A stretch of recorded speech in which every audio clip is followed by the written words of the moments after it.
The Limpopo Provincial Commissioner, Lieutenant Thembi Hadebe, and Premier Phophi Ramathuba are giving an update on an investigation into the robbery, kidnapping and rape of 2 nurses at Ga-Chuene Clinic 2 weeks ago.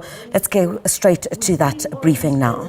Things that they have, all these laptops, all these iPads, all these iPhones, but they are having them. But we don't get worried. We are not worried. Why and where? Because they are not working. So you must understand that before he got that iPhone, he had to rape somebody. Before he got that iPhone, he had to shoot a 10-year-old, because that is one of the latest crime that he has committed. So I'm calling upon all of us to work with the police, support our police. So secondly, we will continue with the psychological support that we are providing to our nurses and also the staff, help them to recover from this traumatic experience.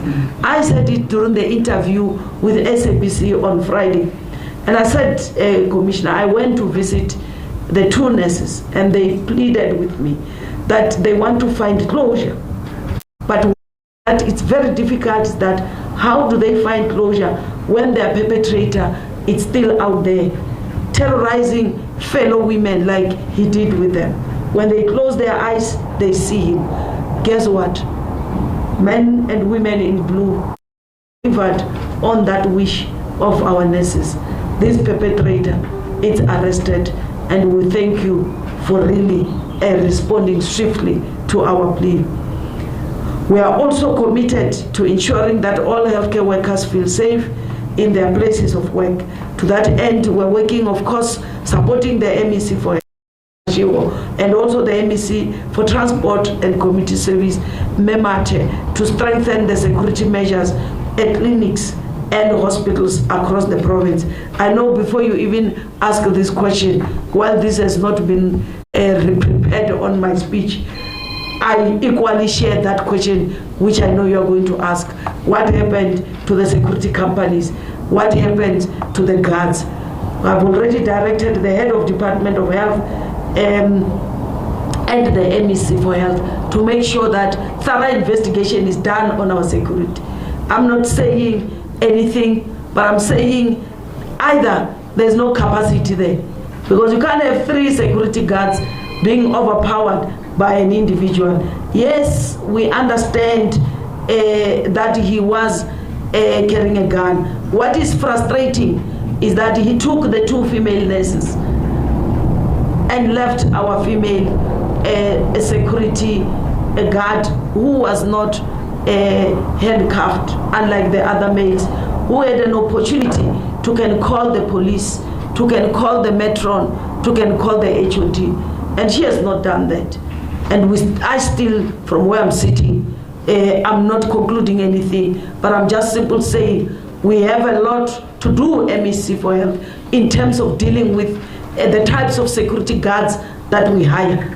Possibility that we've hired people who really do not understand what they are doing. We had a suspect in one of our clinic, Hadebe. When we say it's an attempted, he went to Hadebe clinic hoping to execute the very same he executed here. When he arrived there, the security guards, because there are 3, 2 were patrolling, 1 was left in the guardhouse. That one fought him with the gun. He had a gun. That one of ours fought. The doors are broken until he ran away. That's what we expect from security guards, to protect our staff. So we have got somebody who was alone, who was able to overpower. Now here we had 3 who could not overpower. So we need to look into that. Either they were sleeping but when he arrives, but we must look into that. We are not making any conclusion, but we're saying we've got to go deep, MEC. We've got to go deep and work with proper investigators,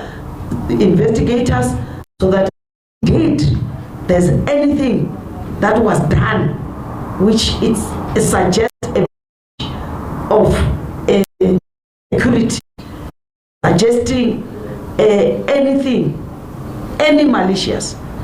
If we don't do this, we will never win in terms of our battles against crime, especially the crime that is directed to essential workers, those who are making sure that me and you continue to breathe this oxygen. So we will continue to work with the two MECs and the Provincial Commissioner closure on this case and learn from this case and say never and never again shall it happen when our health workers are on duty and they get attacked the manner in which these ones were attacked. To the people of Limpopo, we want to also assure you that we will not tolerate criminal acts that threaten the safety and dignity of our communities. I think one of the commitments we made when we were opening our legislature, we put it clear that some of you are celebrating that you have women in charge. And we are going to make sure that safety of our women and our children is our priority. You attack a woman, you are attacking all of us. That's why you see all of us here. Yes, we can't apologize. The fact that it's women who have been attacked, it really paid us, because when you see us being here as women, given responsibility to lead this country, we are carrying in our shoulders problems of fellow women. We understand the suffering of fellow women. We know when this clinic doesn't work 24 hours, it's not that men who suffer most. When this clinic is closed at night, it's a fellow woman who wants to give birth, who end up giving birth at the clinic gate, and the baby end up dying. So we know those pains. So that's why you see us, and we're not going to rest until all the women and children in our province feel safe. And of course, you men, because as women, it is our role to protect everyone.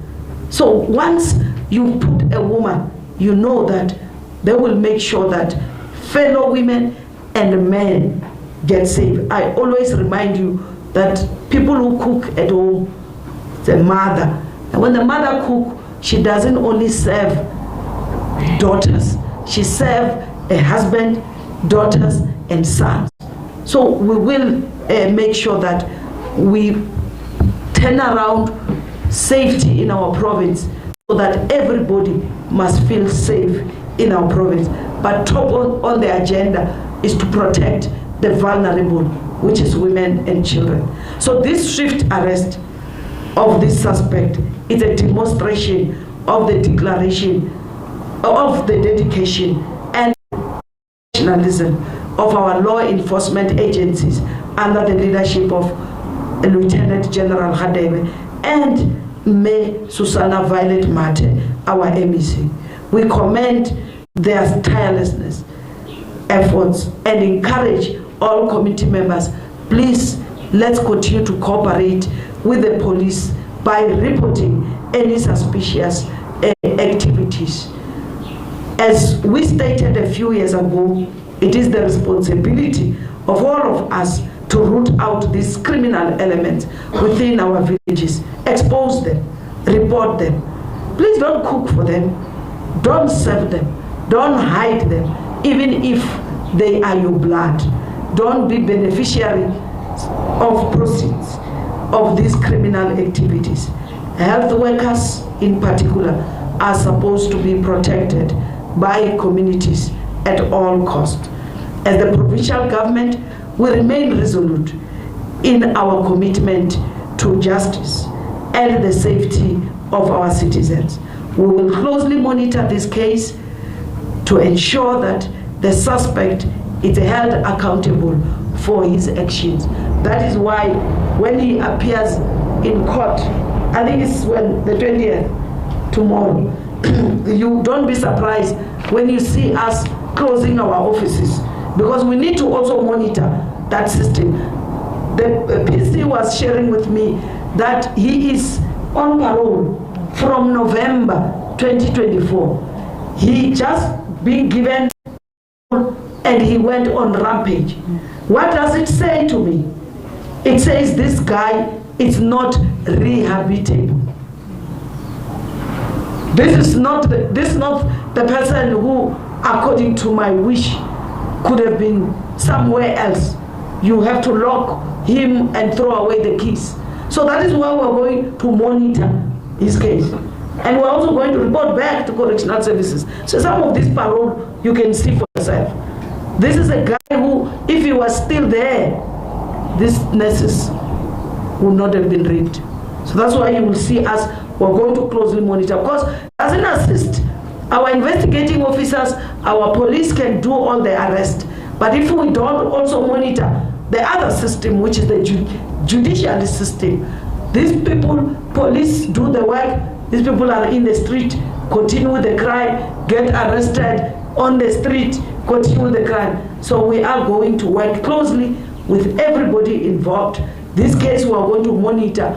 We want to see its logical conclusion. Then we will be able to find closure. But otherwise, ours is just to appreciate the work that was done by police. There is also another question which I was asked by a journalist, and I say I will respond today when we go to. It was the question of the, you remember the ambulance that was attacked by community workers, community members, and an ambulance which was coming from, it was attending to an emergency to Philadelphia Hospital. I call her and we spoke and we said, but honestly speaking, an ambulance, it's a mobile hospital. An ambulance is a mobile hospital because it's saying to you, you are sick, you need to be admitted. But because the hospital is far, we will transport you utilizing a mobile hospital. In that ambulance, you'll find machines which will help you to breathe. You'll find healthcare workers who will help you. There you are there in a tavern, you are drinking, you are stabbing each other. That vehicle is supposed to be, that moving hospital must transport you to the, then you start throwing stones at what, I took it personal, I told the MEC, because people of Moti were complaining 2024, 2025, 2024, 23, the years when I was there, MEC, that we only have got 2 ambulances in Moods. I went to Elias with my former boss, with the premier. She was of the municipality. How many ambulances did we hand over that day? We gave them just in one day 25 ambulances, from 2 to 2. Then we again went back, gave them another set of ambulance. Now they see, oh, this ambulance that we can throw stones at them. I'm glad that a 24-year-old has been arrested. He will have to tell us who are the others. We could identify him on the video. And we also are going to set an example with him. And we're saying to the judicial system, the justice system, we must stop this thing of being kind with our judgment. Because when somebody throws stones at ambulances, with what you want to kill the EMS personnel, what is it that you want to achieve with that? So we need to sort out. And the only way to sort out this province is to make sure that there's consequences. You rape, you get arrested. Statutory rape, you impregnate a 16-year below, you will get arrested. We are here to make sure that you will insult us, we are not going to turn back. We are going to make sure we fix this province. We will fix it, and it's going to be fixed.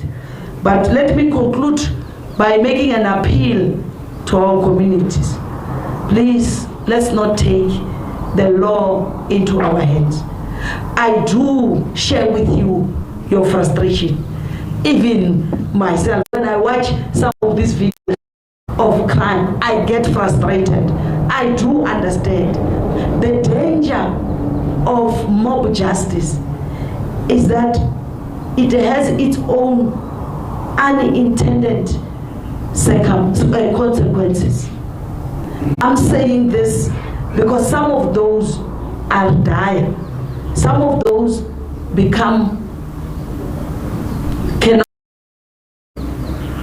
I'm saying this because Hadebe, when there was that home robbery at one household, a 10-year-old was shot. She's still fighting for her life in the hospital. The community, because of the frustrations and the anger, they took it upon their hands to look after the suspect. They suspected the suspect is from Hamaja, which that part is correct. It's from Hamaja.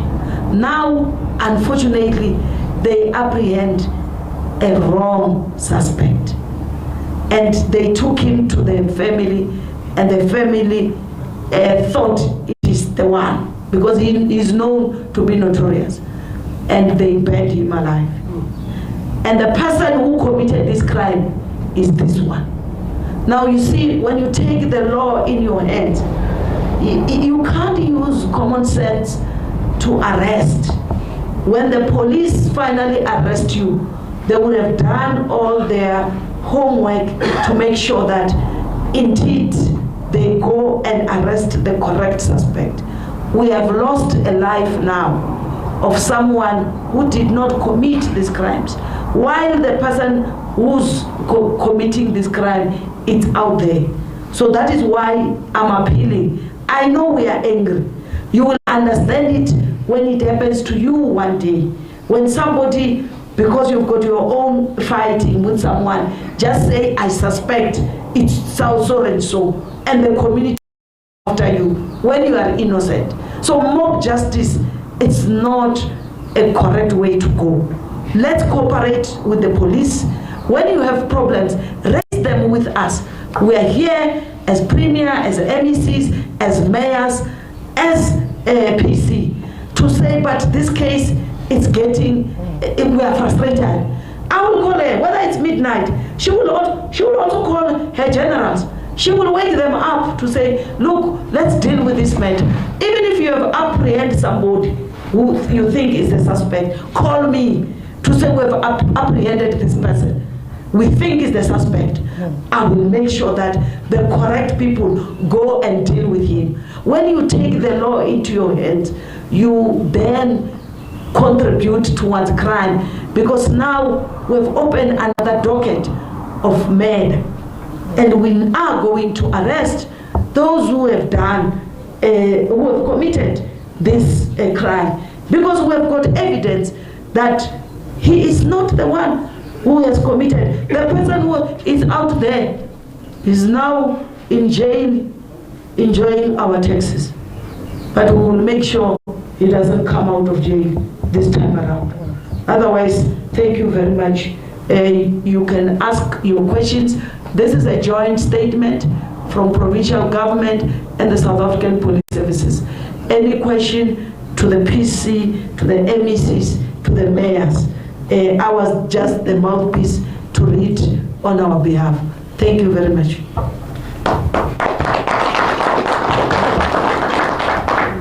Thank you, Madam Premier. You already have done part of what I thought I was going to canvass, that questions should be asked to all the people who are here from the South African Police Services, together with the members of the Executive Council who are here.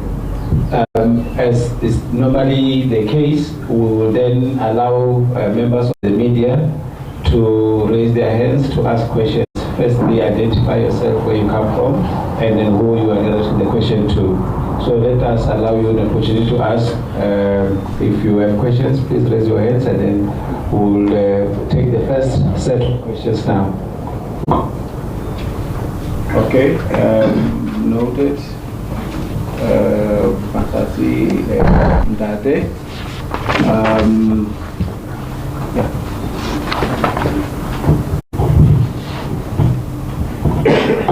Thank you very much. My name is Zola Shalwana from Newsroom Africa.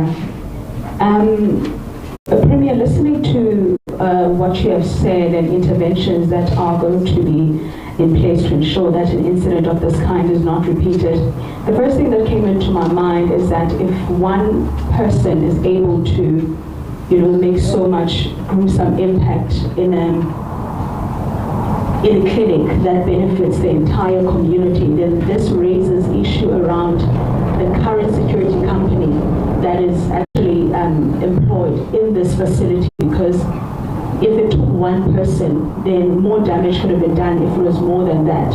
Are you perhaps going to look into, the current security company that's actually employed here? Do they even have the capacity to guard such premises? Because we're talking about a 24-hour facility that's serving the entire community. I mean, the worst could have happened when you really think about it. I'd just like an answer on that as to what's going to happen moving forward. Are there going to be installation of cameras? Are you going to have a more capacitated security company to guard the premises? Thank you very much.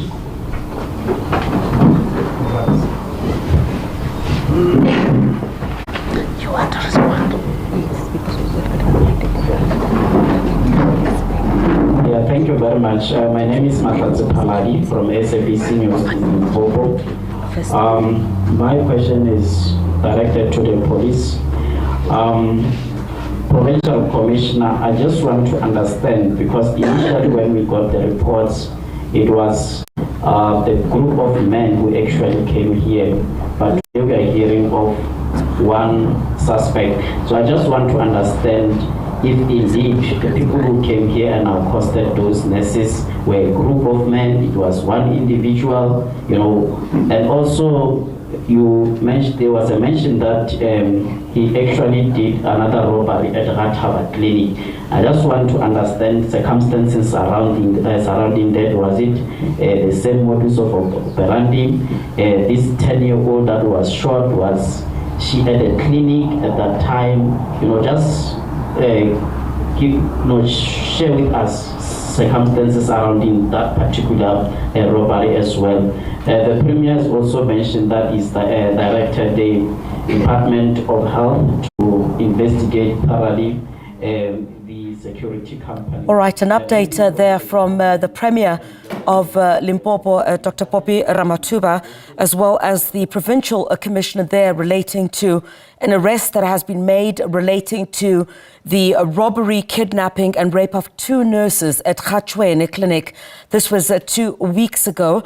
And the 2 nurses were abducted and raped by these armed men who'd overpowered security guards. The Premier there lamenting how this should not happen again, and also cautioning members of the community not to get involved in mob justice.